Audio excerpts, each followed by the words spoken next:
Бұл біз ойлағандай емес, қорқынышты шатырға шығу. Абайста жаңа тайып кеткенде жерге қаласақ больницадан бірақ шығады деді. Евгенийдің жұмысын білдіріп кеткен. Жоқ, біздікі дұрыс болмады. Ақ кетті, көрдіңіздер ма? Көп ұстап тұруға болмайды екен. Квадраты 500 теңгеден 200 квадрат 1 сағатта бітіреді. Ақшасы жап-жас, қарасаңыздар.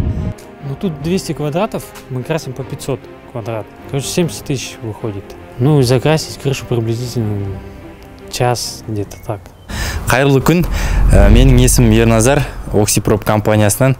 Бүгінгі түсіріліміміз покраска туралы болмақ. Мысалға мынандай атинкованный жалтырап тұрған листер, осындай забор болсын, шатыр болсын, уақыт өте келе мынандай күннің, судың әсерінен өзінің түсін беріп шіри бастайды. Бұндай жағдайда әрине краскілеу керек, ауыстырсақ қымбатқа түседі. Красканы қалай краскілейміз, оны қандай аппаратпен краскілейміз, сол туралы бүгін маманның 2-3 жылдық тәжірибесі бар Евгений деген мастердің өз аузынан еститін боламыз, бірге қолданып көреміз. Видеоны міндетті түрде соңына дейін көріңіздер. Шатырға қалай шығамыз, қалай краскілейміз, қандай краска қолданамыз, сол туралы айтатын боламыз. Евгений, сіз алдымен біздің көрермендерімізге өзіңізді таныстырып өтсеңіз және немен айналысасыз, сол туралы қысқаша айтып өтсеңіз. Так, здравствуйте, меня зовут Евгений. Я занимаюсь покраской, малярными работами. Крыши красим, фасады, заборы. Осы салада жүргеніңізге қанша уақыт болды? Покраскамен айналысып жүргеніңізге? Ну, этим аппаратами почти 2 года работаю. Раньше работали компрессорами, ну, такими обычными. Но это не то все равно. Такую кубатуру не выкидываешь, как этим аппаратом. Намного быстрее и удобнее. Қазір біз Алматы қаласының ішіндегі бір жеке сектордағы тұрғын үйге келіп отырмыз. Бұл жерде қанша квадрат шатыр краскілейсіз? Сосын не үшін краскілеп жатсыз? Қандай краскамен краскілеп жатсыз? Не үшін сізге заказ беріп жатыр? Мы находимся в коттедже, красим крышу. В основном краской 3 в 1, ну, российской. Около 200 квадратов с расчетом 35 литров. И за какое время вы сможете? Ну, в течение часа можно. Просто если когда, ну, смотря какая крыша еще, какие подходы. А так быстро, в течение полчаса можно покрасить, если все уже на взлете стоит. Крышаны не себептен бояды, неліктен ол сарғайып кетеді крыша? Ну, в основном она ржавчина появляется на крышах, потому что некачественно покрашен профлист, профнастил. Даже его когда берешь, видно уже, то, что он там очень-очень тонкий слой. Вот поэтому он все облазит, и начинается вот такая ржавчина вылазить. И мы красим антикоррозийной краской, специально, защита. 3 в 1, грунт, краска, антиржавчина. Она помогает то, что ржавчина не вылазит уже от этой краски. Бұл сезонный жұмысшылар күн жылынғанда ғана жұмыс пайда болатын болу керек. Жалпы жазда көп кездеседі ме осындай объем сізге? Заказ көп па, тапсырыс? Обычно приходят заказы, вот крыши красят летом в основном, когда начинается тепло. А так и зимой тоже есть, ну, внутренние работы. Так, работы, в принципе, много. Просто даже по записям работаем. Евгений, сосын, осы коттеджде сіз қаншаға келсіңіз айта аласыз ба біздің көрермендерімізге? Сосын қаншалықты табыс таба аласыз? Құпия болмаса айтып кетсеңіз. Қанша уақытта бітіресіз? Қанша квадрат күнеге бітіруге болады? Қанша табыс табуға болады? Ну тут 200 квадратов, мы красим по 500 квадратов. Итого выходит, в общем, еще плюс-минус тут некоторые доделки делать, ворота это еще покрасить. Короче, 70 тысяч выходит общая сумма. Ну и закрасить крышу приблизительно час, где-то так, если все налажено. Тут в течение, короче, 4 часов все, уже выходишь. Вот 70 тысяч получаешь. Қазір аппараттың қасына барып, сол жерде сұрайтын боламыз, валикпен істесе қалай болады, компрессормен қалай болады, айырмашылықтар туралы білетін боламыз. Онда аппараттың қасына барайық, көрейік.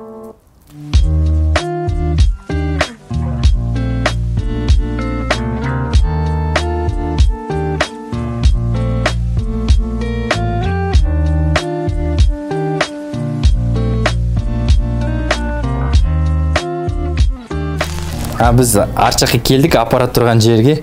Евгений, енді осы аппаратты қолыңызбен көрсетіп, көрермендерімізге толықтай түсіндіріп өтсең, шелекте краскеге қанша растворитель қосу керек па, қандай краскеге не қосу керек, шланг қанша метр қолданып жатсыз қазір, қанша метрге дейін ұзартуға болады, сосын бұл ыңғайлы ма қаншалықты жұмыс істеуге, сол туралы өзіңіз білетініңізді айтып кетсеңіз, тәжірибеңізден бөлісіп. Так, ну этот аппарат Oxyprom, я не знаю, там плохих отзывов-то нету. С ним работаю уже нормально. В принципе, другим аппаратом работал, я, короче, сальники менял, 2000 квадратов я меняю сальники, это стабильно. А на этом аппарате я еще ни разу не менял, 8000 квадратов, ну где-то 8-9 тысяч даже. Еще ни разу даже не менялся, поэтому сразу отзыв нормальный у меня. Включаем тоже так же, так, по покраске. Краску разводим. Ну, короче, я уже на глаз развожу, там не надо этим дозу мозга. Приблизительно, короче, на 10 литров, 2 литра, короче, растворителя white spirit. Запускаем очень просто, ну, тут соединено, все видно наглядно. Запуск производится. Опускаем один шланг, второй шланг, если грязное, допустим, в отдельное ведро. Включаем его. Тут кнопочка есть. Сброс обратки вот тут стоит. А вот это регулировка, да? Да, это регулировка давления. Тут датчик давления имеется. Там должно сколько показывать?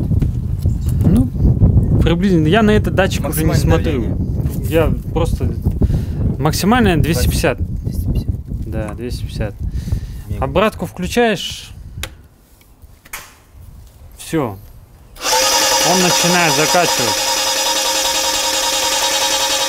Допустим, в отдельное ведро поставил, если раз побежала уже чистая краска, сюда опускаешь, ничего не будет. Когда закачал, переключаешь обратно. Вот он нагоняет сейчас тебе в шланг. Давление вон поднимается. Можно подать.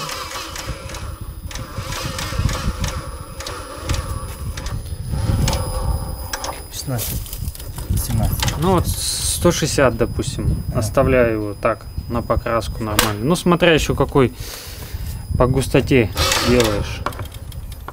Если сильно густой, конечно, добавляешь, потому что он должно открываться факел. Факел, когда полосит, это значит давления мало. Он не раскрыл. А сопло какой номер? Сопло 517. Ну, я им в основном пользуюсь. Для покраски, да, это? Да, для покраски. Ну, эмульсия тоже, водоэмульсия тоже идет. Фильтр когда чистить? Внутри фильтр есть. Ну, его обычно видно, когда он забивается. Допустим, сопло забивается. Можно также, не снимая, прокрутил, даванул, все. Пробился, назад поставил, все, работает. Шланг сколько метров? Шланг вообще, вот сегодня, короче, взял второй шланг, 15 метров. Ну, это на крышу, чтобы было более удобно. Допустим, на двухэтажный коттедж вот этот. Поставил аппарат на земле, шланг поднял, и все, и работаешь там. Вот этот 7-метровый, да.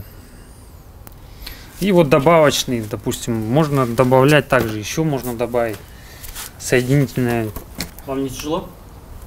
Нет, он, ну так, ну он, короче, весомый, нормальный, короче, не как игрушечный пластмассовый, допустим. Видно, что сила есть в нем. А переносить с одного места на другое не тяжело? Ну, переносить в основном, если шланги добавил, поставил, тебе не надо таскать там их. Если, конечно, шланг короткий, ты будешь таскать его туда-сюда.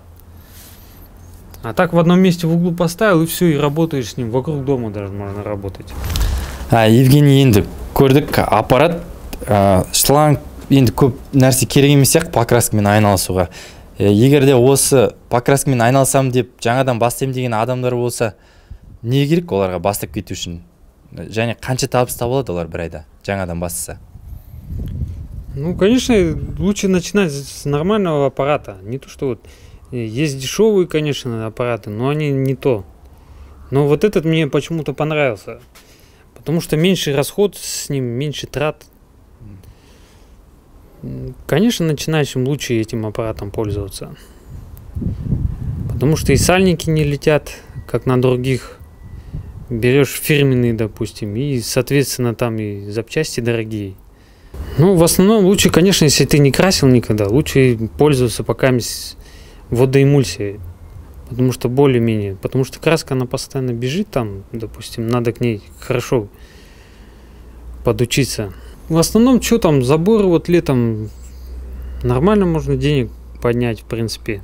Қазір бізде енді жеткілікті ғой, үй деген жеткілікті, бәрі шатырмен жабылған, олардың бәрі шірген кезде ауыстырып тастамай, осылай аппараттармен краскілеп тастасақ, ол әлдеқайда арзанға түседі. Оны жұмысты жылдамдату үшін осындай жаңа технологиялар ойлап табылды. Енді жаздың күндері көбіне шатыр, забор краскілеу керек болса, қыста үйдің ішін ішкі әрлеу жұмыстарында істеуге болады. Водоэмульсия, неше түрлі краскалар бар үйдің ішінде де. Лакта шашу керек. Біздің офистің ішін айтпақшы Евгений краскілеп берген лакпен ағашты. Төбесін қараға бояп берген. Оның алдында біз басқа мастер шақырып краскілеткен кезде біз ойлағандай цвет шықпай қалды. Қара деп краскілетіп едік төбені. Ол сұр цвет шықты. Сөйтсек оны дұрыс краска таңдау керек, дұрыс колер таңдау керек екен. Сол үшін егер сіз краскілететін болсаңыз, дұрыс маман тапқаныңыз дұрыс болады.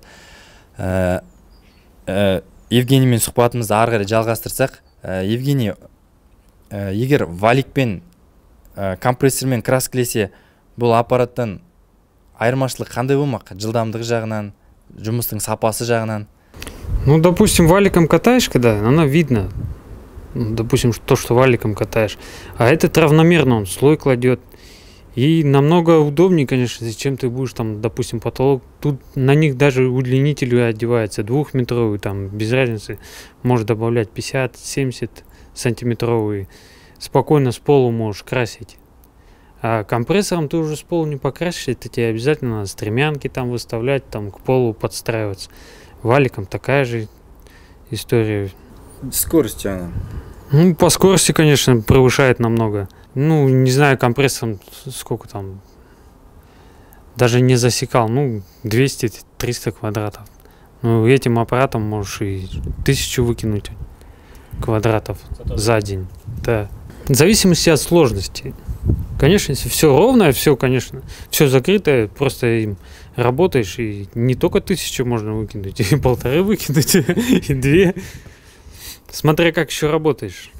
Жарайды, енді сұрақтарымызды қойдық. Қазір жұмыс барысында көрсек, бұл шатырды қалай краскілеп жатқанын Евгенийдің. Ары қарай сұрақтарымыз туындап жүрсе, сол жерде қоярмыз. Қалай жұмыс істейтін бұл аппаратын тексеріп көрейік қазір. Кеттік бұнда кірші. Қазақ тілін үйренудің ең тез жолы қандай? Орысша сөз желательно қоспау керек. Қазақша үйретіп, өзіміз краска үйреніп жүрміз. Құрметті көрермендер, біз шатырға шықтық Евгениймен бірге. Бұл біз ойлағандай емес, қорқынышты шатырға шығу. Абайста жаңа тайып кеткенде жерге құласақ больницадан бірақ шығады деді. Квадраты 500 теңгеден 200 квадрат 1 сағатта бітіреді. Ақшасы жап-жас, қарасаңыздар. Егер осындай биіктікте төбеде істейтін болса, ол құлап кету қаупі бар. Егер үйдің ішінде жұмыс істейтін болса, краска адам денсаулығына өте зиянды, химиялық болғандықтан. Онымен Евгений біздің офисті краскілеген кезде, лак шашқан кезде көргем. Сол үшін бұл жұмыста барынша сақтық керек. Жаңағы мұрынға тыныс алу жүйесін қорғау үшін бетперде міндетті түрде кию керек. Сосын мынандай жоғарыға шыққан кезде арқан байлап белге солай істеген дұрыс. Жалпы ақша табу оңай емес екен. Евгений, что там, бастаймыз ба? Мынау жоғары жақтан көрінеді жақсы. Қарасаңыздар, мына көрші үйдің шатырда сарғайып кеткен шіріп. Оның ар жағында да қарасаңыздар, біраз краскіленген үйлерінде шатыр сарғайып, шіруге айналған, қайттан краскілеуге. Біз жаңа негізі камераға түсірген ыңғайлы болсын деп, анау шетінен бастамақшы болғанбыз, бірақ Евгений ол жақтан бастай алмай, мына жақтан істейік дейді. Соның себебін түсіндіріп жіберсең, Евгений, өзің. Ну, мы с этой стороны начинаем красить, потому что оттуда ветер идет. Чтобы в лицо ветер не шел, поэтому нужно с этой стороны начинать. Мынандай негізі покраскында құпиялар көп сияқты Евгенийдің. Оны білу үшін жанында еріп жүру керек сияқты. Өз бетімен бәрін айта қоймайды ау. Айтасың ба, Илья? Секреті много, да? Да. Он жұмыс барысында опытпен, тәжірибемен келетін нәрселер. Көрейік покраскілеп. Давай начнем.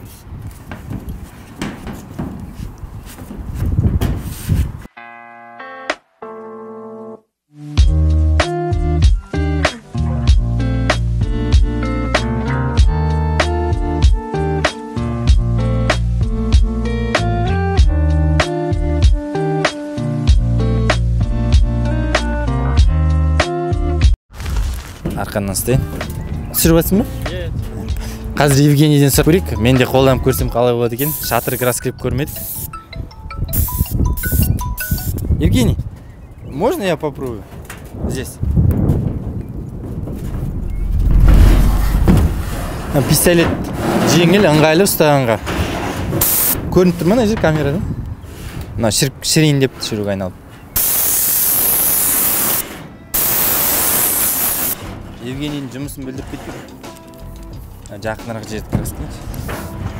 Оңай негізінен.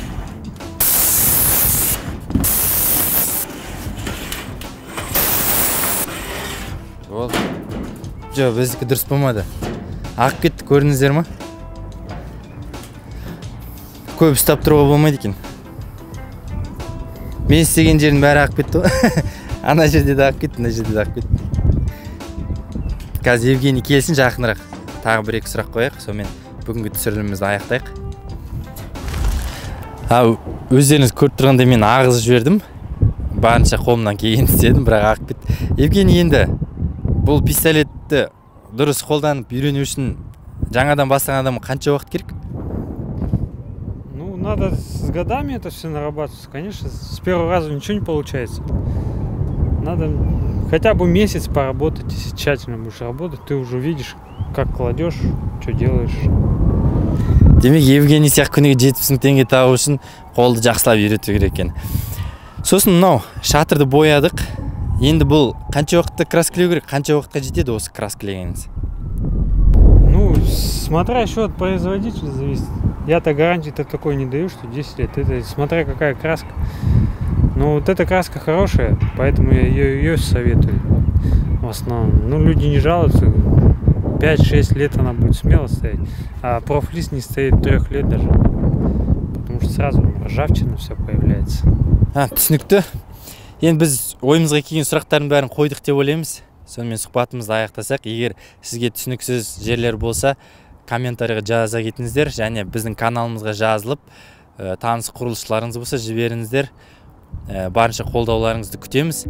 Сұрақтарыңыз болса, төмендегі номерге хабарласып, немесе Instagram каналымызға тіркеліп, сол жақтан сұрақтарыңызды қойып хабарлассаңыздар болады. Аппаратты өздеріңіз қолмен шашып көргілеріңіз келсе, біздің мекен жайымызға Алматы қаласында келіп, қолданып көрсеңіздер болады. Сонымен бүгін түсірілімді аяқтаймыз. Сіздермен болған мен Қуанбай Ерназар және Oxyprop компаниясы профессионал Евгениймен.